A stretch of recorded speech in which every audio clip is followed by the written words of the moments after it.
विजय जी, माफी चाहता हूँ अजय जी, अनंत विजय जी, अभी इतने नाम सुन लिए 195, इसमें क्या गड़बड़ हो रहा है? सॉरी दादा। हाँ अनंत विजय जी,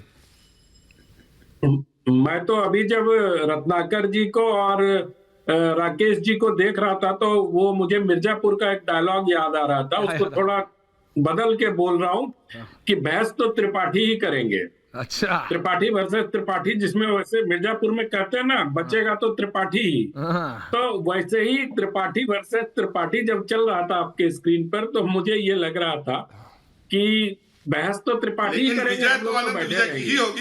और सचमुच मुझे लगता है कि यही राजनीति में भी होने वाला है। हाँ, सुन नहीं पाया सर, क्षमा करिएगा, बीच में बोलिएगा तो शायद सुन नहीं पाऊंगा। तो मैं ये कह रहा हूं कि राजनीति में भी यही होने वाला है। सही सवाल पूछा राकेश जी ने कि अमेठी रायबरेली का तो बता दें कांग्रेस पार्टी के लोग कि किसको चुनाव लड़वा रहे हैं, क्योंकि वहां से तो डी राजा जो सीपीआई के, जो आईएनडीआई गठबंधन के प्रमुख दल है, उनकी पत्नी के टिकट का अनाउंसमेंट हो गया वायनाड से। तो अब कहां, ये प्रश्न भारतीय राजनीति को इन दिनों मथ रहा है। राइट और अब तो वो लौट भी आए हैं विदेश दौरे से और न्याय यात्रा पर निकलेंगे। क्या टिकट विकट की कोई बात हो रही है? अगर पता चल सके तो ये राजनीति के लिए भी अच्छा होगा, क्योंकि पूरा देश जो है आशा भरी निगाहों से राहुल जी को देख रहा है। राइट। काका जी, काका साहब, देखिए अनंत विजय सर का मैं लेख पढ़ते रहता हूं दैनिक भास्कर। बहुत अच्छा लेखक और कवि और विश्लेषक का काम निरपेक्ष होना है। कहां से कौन पार्टी किसको प्रत्याशी उतारेगी वो उसका अपना राजनीतिक और लोकतांत्रिक हक है। बात जो दूसरी है ये है 2024 का चुनाव अब जुमलों पर नहीं होगा।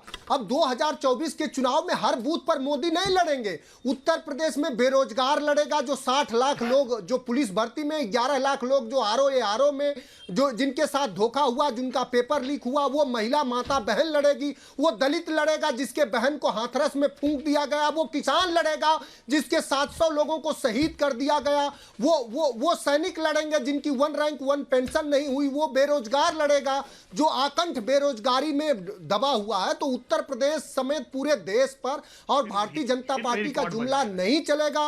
अब लोग भारतीय जनता पार्टी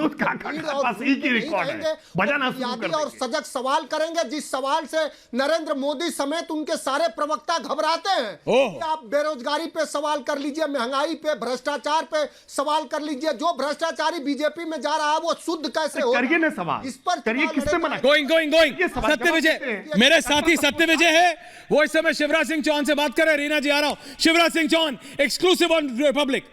शिवराज सिंह चौहान है, 4 बार के मध्य प्रदेश के मुख्यमंत्री हैं। विदिशा से इन्हें लोकसभा चुनाव लड़ने का मौका दिया है पार्टी ने।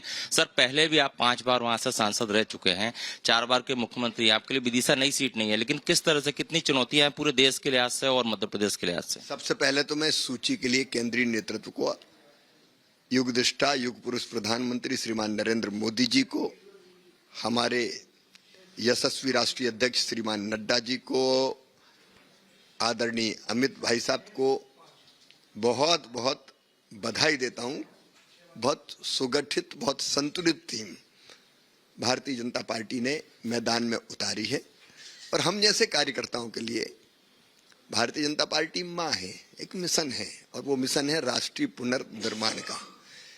और गर्व का विषय यह कि प्रधानमंत्री नरेंद्र मोदी जी के नेतृत्व में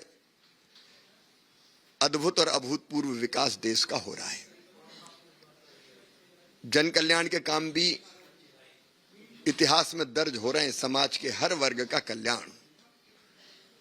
और अब प्रधानमंत्री जी का जो संकल्प है विकसित भारत, उनके नेतृत्व में, उनके हाथों से यह संकल्प पूरा होने वाला है।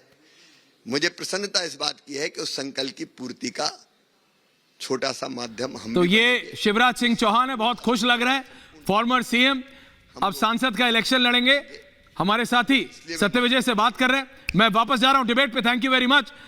तो आपने देखा, रत्नाकर त्रिपाठी जी एंडिंग कमेंट्स के लिए आ रहा हूं। रीना जी आपके भी पास, आनंद जी आ रहा हूं। आनंद जी कुछ कहना चाहते हैं? हाँ आनंद जी बोलिए, बोलिए आनंद जी।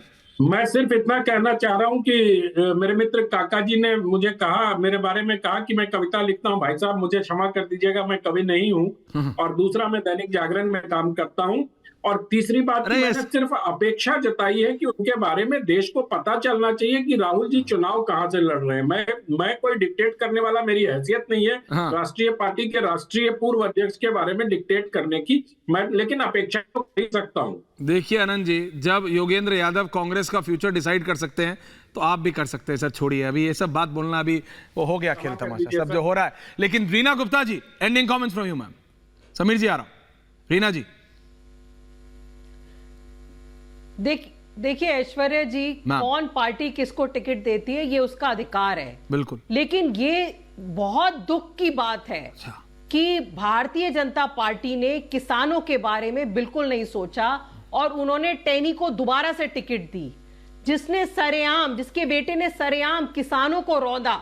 जहां एक तरफ आप देख रहे हैं कि किसान आंदोलन चल रहा है और जो मोदी जी ने प्रॉमिसेस किए थे वो पूरे नहीं किए हैं, वहीं दूसरी ओर आप टैनी को टिकट दे रहे हैं। तो आप देश के किसान को ये मैसेज दे रहे हैं कि हमें तुम्हारी कोई चिंता नहीं है। और वही देश का किसान इस बार बैलेट बॉक्स में अपना बैलेट देके दिखाएगा कि वो कितना नाराज है। वो सारे वादे जो किए गए थे, किसानों की आय दुगनी होगी, फलाना ढमाका, 10 साल से बैठे हैं किसान, उसमें से एक वादा पूरा नहीं हुआ।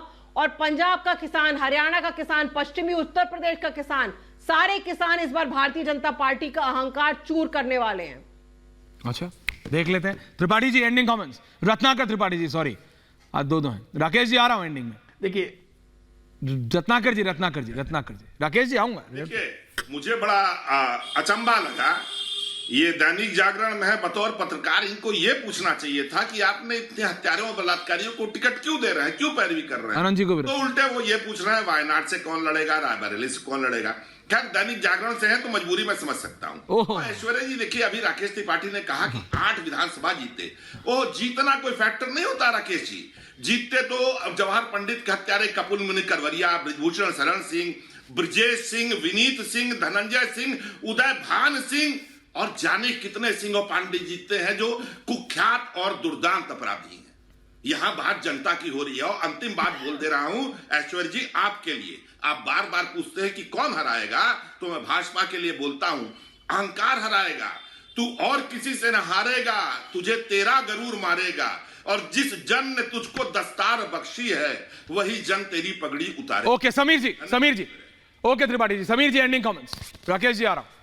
समीर जी देखिए, मेरा यह कहना है कि भारतीय जनता पार्टी ने आज 195 उम्मीदवारों की सूची जारी कर दी और कांग्रेस अभी तक उम्मीदवार तय नहीं कर पा रही है। राजस्थान के अंदर अशोक गहलोत ने, सचिन पायलट ने, वैभव गहलोत ने चुनाव लड़ने से मना कर दिया। मध्य प्रदेश के अंदर कांग्रेस के सभी बड़े नेता कह रहे हैं कि हम चुनाव नहीं लड़ेंगे। आज कांग्रेस की क्या स्थिति हो रही है, जहां मध्य प्रदेश में वो इतने मजबूत स्थिति में है, राजस्थान में सरकार रही, छत्तीसगढ़ में सरकार रही, वहां के स्थानीय नेता चुनाव लड़ने से मना कर रहे हैं लोकसभा का। ये निराशा कांग्रेस की बताते हैं कि कांग्रेस की राजनीतिक स्थिति जमीन पर क्या है और कांग्रेस उस बात को जानती है। एब्सोल्युटली समीर जी एंडिंग